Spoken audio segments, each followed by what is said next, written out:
Hello et bienvenue dans cette nouvelle vidéo et aujourd'hui j'avais envie qu'on explore le nom du Père. Alors cette idée m'est venue à travers une image que j'ai reçue, que je vais vous présenter et juste pour un peu résumer, disons que souvent certaines personnes peuvent être fermées aux enseignements de Jésus, à ses messages, notamment par l'utilisation du vocabulaire et souvent par le nom du Père. Tout simplement parce qu'aujourd'hui on comprend les choses beaucoup avec le mental, comme une image mentale qu'on va comprendre à travers sa propre expérience. Euh, et alors que les messages de Jésus étaient tout simplement un appel au ressenti. Lorsque Jésus est venu transmettre ses messages, on était encore quand même dans tout simplement un moment de vie où les gens étaient encore très connectés à la terre, très dans le ressenti des choses. Lorsque Jésus est venu donc porter sa parole, eh bien, elle n'était pas comprise de par le mental pour descendre dans les corps, mais elle était comprise de par le corps pour remonter ensuite par la tête.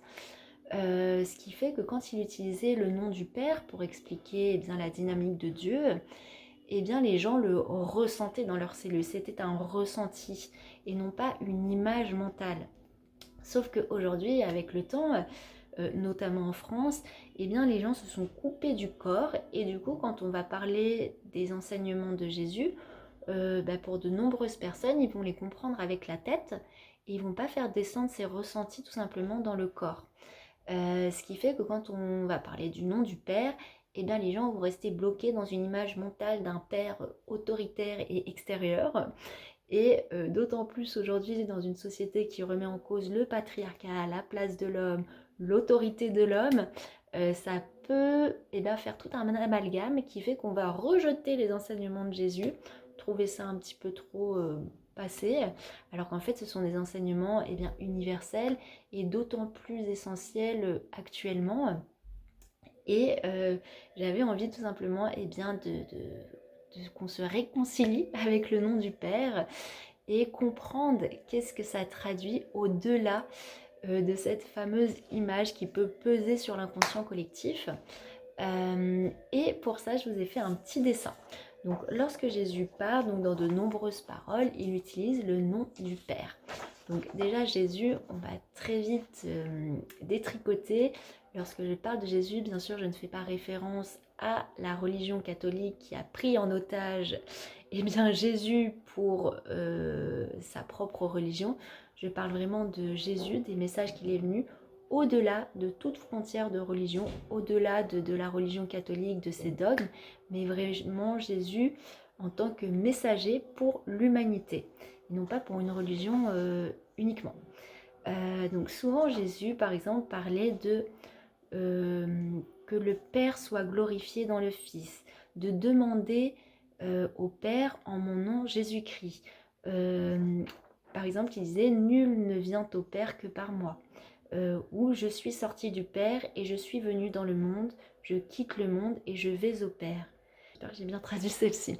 Mais en gros, il y a toujours cette image pour parler de Dieu qui est du Père. Et qu'est-ce que ça raconte derrière? Donc déjà, Jésus, quand il est venu transmettre ses messages, il est venu à une époque bien particulière et où il y avait tout un système, une construction bien sûr sociale, sociétale. Et donc Jésus a utilisé des métaphores pour que les gens puissent tout simplement comprendre ces messages à travers des choses de l'ordre du quotidien, tout simplement pour faire descendre ces enseignements dans la matière. Il faut savoir qu'avant de parler du nom du Père, par exemple, on pouvait parler pour d'anciennes civilisations du soleil. Avant, les anciennes civilisations, par exemple, pour se rappeler Dieu, leur essence, cette essence à la fois une, multiple, il leur suffisait de regarder le soleil, de communier avec, pour tout simplement se rappeler qu'ils étaient interconnectés. Mais ils avaient encore cette interconnexion autour qui faisait que quand ils se détachaient un petit peu, s'individualisaient un petit peu trop ou s'oubliaient un petit peu trop ce qu'était leur essence, ils regardaient le soleil, levaient les yeux au ciel, il y avait vraiment cette élévation pour revenir au cœur d'eux-mêmes. Sauf que avec le temps, en s'individualisant, en se coupant de leur environnement, en se dissociant du soleil et en n'élevant plus le regard, mais en s'enchaînant dans cette horizontalité, eh bien Dieu, l'essence de tout, eh bien, a envoyé sur terre des maîtres pour que l'homme, puisqu'il ne regardait plus en haut pour se rappeler à lui-même, eh bien, puisse se regarder lui-même à travers un autre homme qui allait lui rappeler sa propre lumière. C'est comme ça que des avatars, des maîtres de chair sont venus, tels des miroirs, pour porter la parole, faire descendre les rayons, ces rayons de lumière, ces rayons de lin, pour qu'ils puissent, à travers bien, tout un processus alchimique où ces êtres de chair sont passés d'une certaine opacité à une transparence de l'être et de l'individualité, donc à travers ce cristal, et bien diffuser la lumière pour que les hommes puissent faire face à ce qu'ils sont vraiment et se rappeler ce qu'ils sont vraiment, cette propre essence, ce propre cristal. Donc Christ, Jésus-Christ, quand Jésus est passé de Jésus à Christ, et bien tout simplement, il est passé de ce corps de chair carbone à ce corps cristallin. Donc en fait, c'est comme si on quittait l'opacité, la densité, pour s'élever à quelque chose de cristallin, où la lumière passe et se diffuse directement sans aucune, on va dire, opacité, voilà, qui créerait une séparation. Donc à travers ce message qu'a incarné Jésus, il est simplement venu rappeler ce que nous sommes réellement. Et ce week-end pascal le traduit d'autant plus à travers cette étape de la résurrection. Et il avait notamment donc, en tant qu'homme, à travers son chemin, Jésus donc est venu descendre ses paroles, ses rayons solaires pour les traduire à travers son être. Et il a utilisé beaucoup de métaphores, parce que la métaphore, c'est cette image poétique, mais qui n'est pas, comme j'ai dit, que mentale, mais une image qui invite à la sensation surtout. Et c'est ça le plus important, c'est ressentir, vibrer en soi le Père, vibrer en soi la Mère, vibrer en soi l'enfant, vibrer en soi finalement Dieu.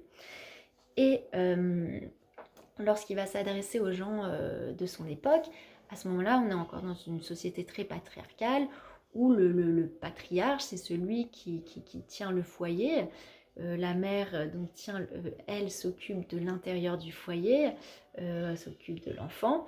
Et le père, c'est vraiment cette autorité à la fois qui va à l'extérieur de la maison chercher les ressources pour les ramener dans la maison, pour nourrir, pour enrichir le foyer duquel va sortir un moment un enfant grâce tout simplement à l'héritage du père. Donc déjà, rien qu'à travers la structure familiale de l'époque et sociétale, au-delà d'une construction sociétale, en fait, c'est toute une image, une métaphore qui nous est déjà transmise. Et donc les gens eux-mêmes, à cette époque, dans leur façon de vivre, étaient déjà dans une métaphore, une décomposition de ce qu'est la dynamique de Dieu, de la création, du Créateur. Et finalement, cette décomposition permet à l'homme d'observer, d'appréhender pour comprendre ses enseignements. Et donc finalement, Jésus, il a utilisé simplement ce qu'il observait, ce qui était observable par l'homme, pour qu'il puisse se rattacher à son quotidien, pour intégrer dans la sensation les messages de Dieu et se rappeler cette essence qu'il est. Alors, par exemple, lorsque Jésus dit « Je suis sorti du Père et je suis venu dans le monde, je quitte le monde et je vais au Père. » Alors, déjà, c'est une métaphore pour expliquer tout ce processus de création, mais il va tout simplement décomposer la dynamique de Dieu, et cette dynamique qui est notre essence. Donc je vais faire un petit dessin. Là, on a donc Dieu, l'un, donc ce centre solaire en nous, ce centre solaire auquel nous sommes reliés en tant que rayon individualisé, mais auquel nous sommes tout simplement reliés de par le grand cœur qui interconnecte tout et qui nourrit tout. Et donc il va y avoir tout simplement une décomposition, voilà, pour faire descendre et permettre de matérialiser notre monde, eh bien, il va y avoir une décomposition de Dieu à travers différents mouvements, différentes dynamiques et tout un processus de densification. Donc cette décomposition, elle va commencer par un premier mouvement d'émission. Donc émettre quelque chose, avoir cette pulsion pour créer, pour passer de quelque chose qui est concentré dans l'un à quelque chose qui va se dilater et s'expanser finalement en une multitude de rayons. Et bien pour ça, il faut cette impulsion qu'on va appeler le père, cette impulsion émettrice. Donc j'ai fait un petit jeu de mots entre émettre et être. C'est l'amour vers l'être en fait.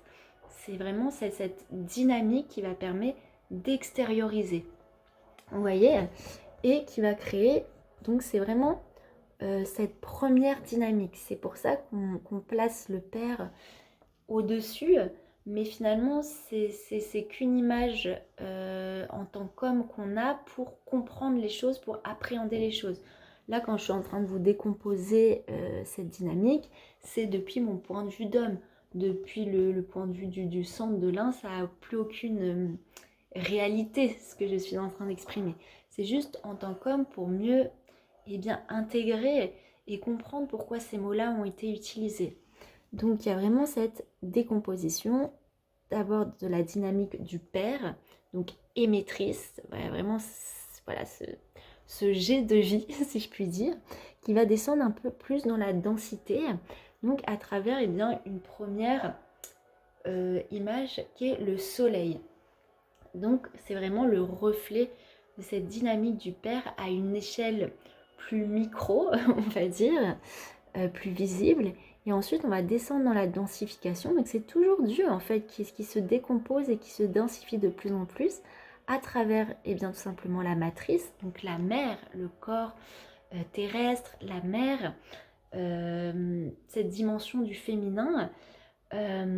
Et souvent en fait l'homme qui sépare tout, qui divise tout, qui hiérarchise tout en séparant, il va penser que par exemple le féminin, la femme est en dessous de l'homme. Sauf qu'en fait c'est juste une compréhension mentale qui divise, alors que quand la femme, le féminin, la matrice, la terre va s'exprimer après par exemple le soleil, après cette première émission yang masculine solaire, et bien en fait cette planète, cette terre, ce féminin était déjà à l'intérieur, sauf qu'elle permet, comme il y a eu ce premier mouvement du masculin vers l'extérieur, ça permet d'exprimer ce qui était déjà présent à l'intérieur, donc le féminin. Donc c'est assez rigolo parce que en fait donc il y a le masculin qui fait ce premier mouvement pour ensuite permettre au féminin de sortir. Vous voyez, c'est un peu ça. C'est le masculin. Comment est-ce que je peux montrer depuis le haut, donc il y a le masculin qui fait ce premier mouvement qui permet au féminin de se déployer. Vous voyez, tout est l'un dans l'autre en fait. C'est pas séparé, c'est tout est l'un dans l'autre. Juste, sur notre planète de densité, tout va se décomposer et tout va de plus en plus descendre dans la densité vers la gravité. Donc c'est pour ça qu'on a l'impression que le féminin vient après le masculin, alors qu'en fait le féminin était déjà présent dans le masculin. Mais le masculin est cette impulsion qui permet au féminin de se révéler à l'extérieur, en fait, tout simplement. D'où la création de la matrice, de la terre-mère. Et ensuite, cette matrice, elle va permettre, en associant ces rayons subtils émetteurs émis par le père dans la mère, de permettre à l'humain, l'enfant, tout simplement de voir le jour. Et donc, lorsque par exemple Jésus dit « Je suis sorti du Père et je suis venu dans le monde, je quitte le monde et je vais au Père », il exprime qu'il est sorti du Père depuis ce rayon. Je suis venu dans le monde, donc qui lui a permis de venir dans le monde en tant qu'enfant de Dieu.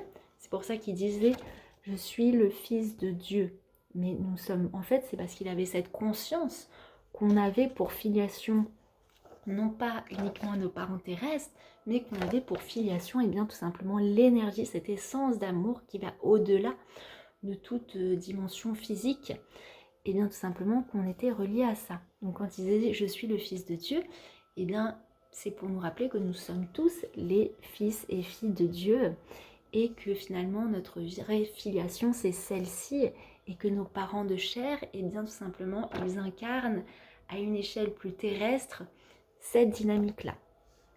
Et lorsqu'il dit je quitte le monde, donc il quitte ce monde, le monde physique de la matrice, pour bien revenir au Père, donc revenir dans cette, et bien tout simplement dans cette dynamique solaire. Il revient à cette essence solaire que nous sommes, et il revient en Dieu. Et c'est ça en fait qui est magique, c'est que il est venu nous traduire cette décomposition de mouvements qu'on observe par exemple dans la société, mais qui s'observe à l'intérieur de nous, dont nous sommes les porteurs finalement. Et j'avais fait ce petit dessin juste à côté. Alors, là, c'était pour donc, ce qui se passe à une échelle, on va dire, au niveau du macrocosme, et là, ce qui se passe dans une échelle plus au niveau du microcosme, par exemple au niveau de comment est composée une famille. Donc là, j'avais mis des petites graines d'or, un peu semblables au soleil, puisque finalement, l'or, c'est du soleil matérialisé quelque part, mais tout est du soleil matérialisé, si on réfléchit bien. Mais c'est juste une métaphore, là encore. J'avais fait des petits lingots d'or. Le père, donc, de famille, la maison où il y a la mère et l'enfant. Et en fait, on voit qu'à une autre échelle, eh bien, la vie terrestre raconte la même chose que ce que nous raconte l'univers à propos de tout ce qui nous compose en fait. Donc j'avais cette image du père qui allait chercher l'or à l'extérieur pour le ramener dans la maison pour nourrir son foyer et que la mère puisse nourrir à son tour l'enfant. Et bien c'est exactement ce qui se passe au niveau du cosmos. Vous voyez, on peut faire cette reliance entre l'or, le père, donc cette énergie masculine qui va à la fois à l'extérieur et à l'intérieur de la matrice pour la nourrir, l'enrichir, lui donner les ressources, donc comme le soleil qui donne les ressources à la terre, pour nourrir ses enfants, pour permettre aux enfants tout simplement de rayonner cette lumière qui a été transmise. Et bien quand on étudie la famille telle qu'elle est construite, c'est ce qui nous est traduit.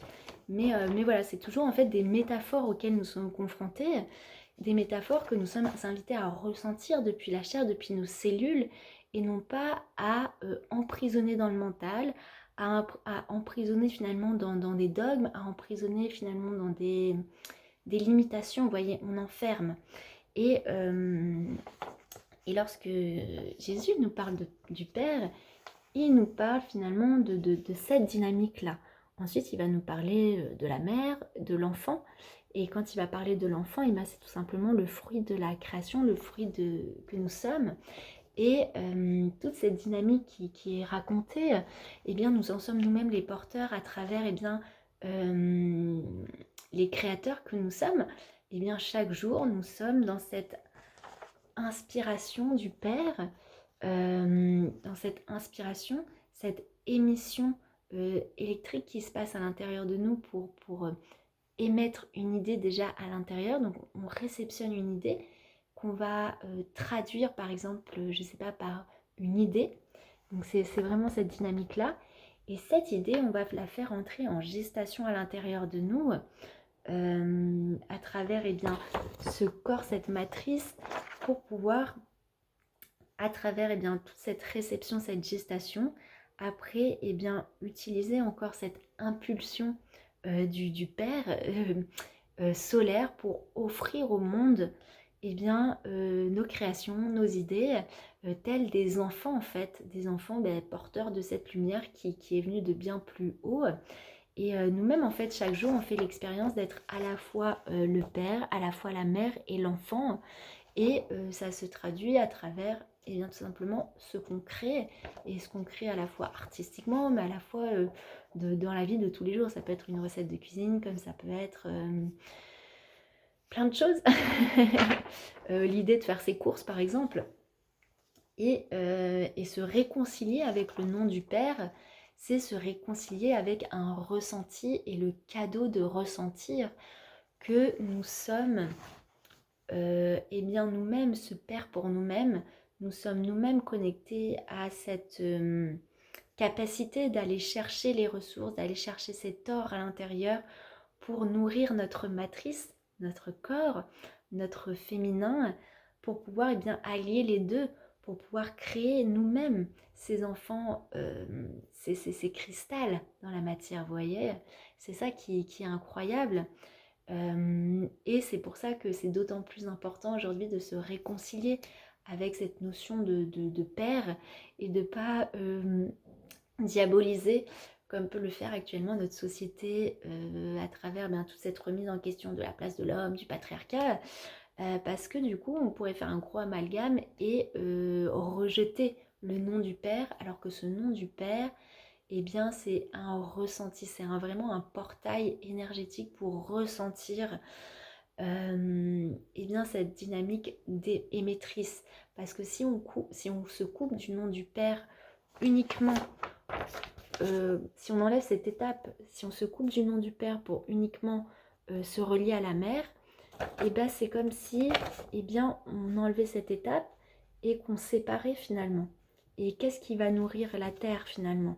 Et bien c'est là le problème. C'est bien là où le problème se pose. Donc c'est pour ça que j'avais envie de faire cette vidéo, pour tout simplement revenir à l'essence de ce qu'est le nom du Père et pourquoi à travers les paroles de Jésus il a toute son importance, d'autant plus son importance quand on l'invite à le ressentir et non pas à l'analyser mentalement. Bien que j'ai pu faire ce qu'on peut appeler une certaine analyse quelque part, mais à travers ce que je vous ai transmis, je voulais transmettre une sensation que j'ai eue et donc finalement ce que le Père m'a envoyé, sauf que cette sensation s'est transformée ensuite en image à l'intérieur de moi, et cette image, à mon tour, j'ai voulu vous l'offrir, bien tout simplement pour transmettre cette éclosion qui a eu lieu, et voir si de votre côté, vous aussi vous avez pu ressentir ça, et tout simplement partager cette éclosion, partager cet enfant qui m'est venu un peu, on va dire ça comme ça. Et j'avais envie de célébrer pour ce week-end pascal finalement cette magie des mots, quand il nous invite au ressenti poétique, à ce ressenti du mot qui cache finalement une musique qui nous connecte à une musique supérieure. Et voilà, c'est ce que j'avais envie de vous transmettre. N'hésitez pas à me partager en commentaire si c'est quelque chose qui vous a touché et qui vous parle. Et de mon côté, je vous souhaite une bonne journée, un bon lundi de Pâques et une belle réconciliation et invitation du nom du Père. Et aussi en barre d'infos, je vais vous mettre un PDF qui a été écrit par Lulumineuse sur justement le nom du Père et qu'est-ce que ça traduit. De votre côté, si cette vidéo vous a plu, n'hésitez pas à mettre un petit pouce bleu, à vous abonner si vous avez envie, ou mettre un petit commentaire, comme ça va permettre à l'algorithme de partager, diffuser cette vidéo, la proposer à d'autres personnes afin qu'elles puissent elles aussi découvrir toute cette magie derrière le nom du Père. Voilà, je vous souhaite une bonne journée et à bientôt.